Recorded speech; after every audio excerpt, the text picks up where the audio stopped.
For this experiment, you'll need pepper, dish soap, and a bowl filled with water. Sprinkle a lot of pepper onto the surface of the water.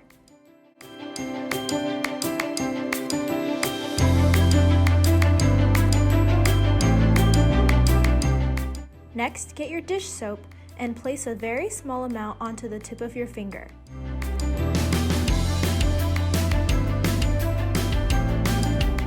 What happens when you touch the pepper?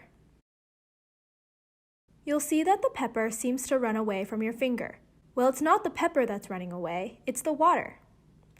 Water has a unique property called surface tension, but soap is able to break down the surface tension of water.